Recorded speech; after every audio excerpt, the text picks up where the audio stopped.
Marca muy rica. Tonalá ha sido olvidada por la historia, ya que la opacó Guadalajara. Los españoles estaban buscando afanosamente fundar una ciudad española, pero Tonalá, cuando la descubrió Nuño de Guzmán, era uno de los principales centros culturales que dominaban a todas las regiones, ¿sí? Les puedo decir que Tonalá dominaba desde Tlajumulco hasta Ocotlán, o sea, era bastante grande el señorío y ahí era su centro. Entonces, ha sido subvalorada, se construyó Guadalajara y Tonalá quedó a la sombra de Guadalajara, ¿no? Como un pueblito satélite que se encargaba de surtir la mano de obra y todas las necesidades para la creciente Guadalajara de aquella época. Entonces, hay mucha historia que está todavía por ahí pendiente y no se ha tomado tanto en cuenta, aunque sí deberíamos, porque en el occidente o cerquita ya aquí de Guadalajara, de nuestra zona metropolitana, es nuestra referencia más próxima, Tonalá. Bueno, ya desarrollando un poquito lo que es el tema que viene en la revista, pues básicamente es una reconstrucción histórica. Una reconstrucción histórica del edificio, de cuáles eventos sociales, históricos y obviamente materiales se tuvieron que dar y que registrar, que documentar para hacer nosotros un seguimiento. Afortunadamente, el libro de fábrica de la parroquia, que fue construida a finales del siglo XVI, es uno de los edificios más añejos que existen aquí en la región. Todavía existen algunos de sus libros y prácticamente podemos rastrear personajes, la obra que se hizo en el edificio, y está al alcance de quien la quiera consultar ahí en el archivo histórico de la parroquia. Aquí puse como ejemplo estos documentos que traen fechas interesantes.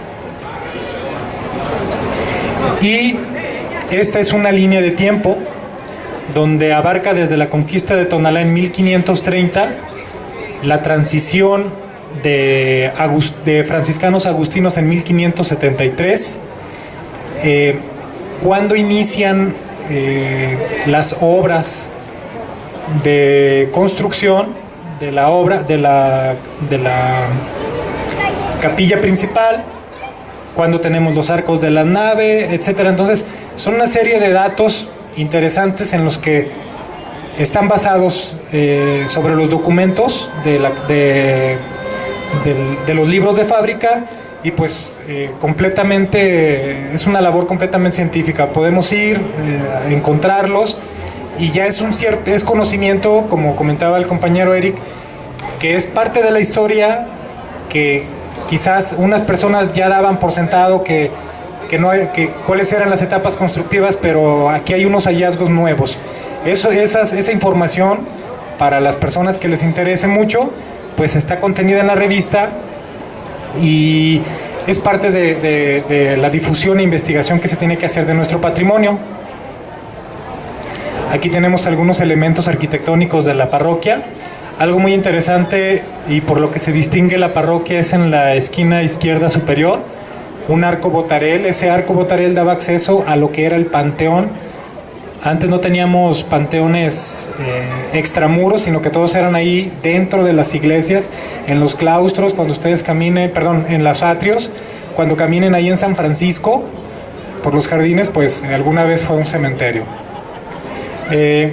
La arquitectura del edificio es muy sobria, es una arquitectura muy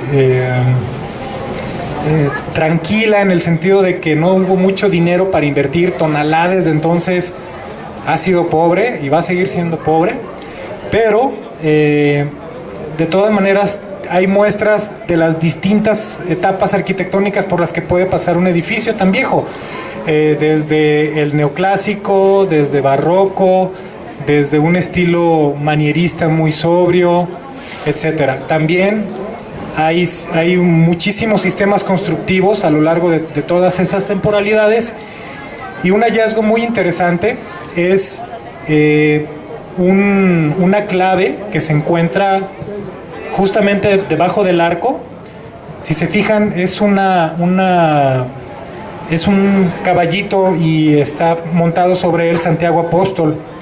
Esta clave debió de haber pertenecido a un arco triunfal que al inicio la capilla, ahorita lo voy a mostrar, fue precisamente una capilla abierta.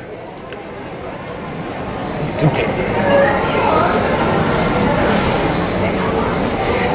Bien, rapidito, ahí está la capilla abierta. Alguna vez ese fue la configuración inicial. La capilla era donde se oficiaba la misa y a un costado estaban las instalaciones donde los monjes tenían su vida conventual. Ya después, en el siglo XVII, se construyen los muros, se delimita el espacio que está frente a la capilla. Ya para el 18 se hacen unos espacios anexos y se construye el baptisterio y se inicia las obras de la torre del actual convento. En ese entonces era todavía convento. Ya en el 18 se corona la torre campanario, se cambia el sistema de cubierta por uno de arcos formeros y fajones, la arquería que está ahorita actualmente. Y también el sistema de la cubierta deja de ser plano, ahora se convierte en bóvedas. Estas son las últimas adecuaciones de manera importante. Se construyó una portería y una arcada al interior del claustro.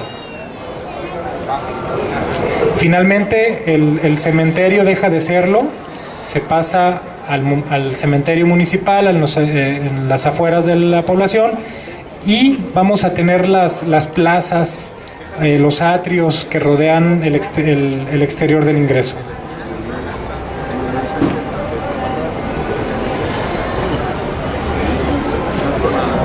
Sí, aquí tenemos un poquito más gráfico cómo fue cambiando de un cementerio a la configuración urbana actual. Y bueno, esto ya es un poquito parte de los criterios de conservación hacia este tipo de edificios. Sí, que debemos de mantenerlos con sus mismos materiales, no tenemos que intervenirlos ni hacerles adecuaciones arquitectónicas que no correspondan a los criterios de la época. Y pues por parte de nosotros cuidarlos, ¿no? O sea, evitar dañarlos en sus exteriores, regañar a las personas si los ven grafiteando o lo que esté a nuestro alcance. Ayuda a que la conservación de nuestro patrimonio siga y más que nada es un legado, ¿no? Nuestra responsabilidad es cuidarlo, mantenerlo, pero también preservarlo para que sea testimonio para las generaciones futuras. Por mi parte es todo, gracias.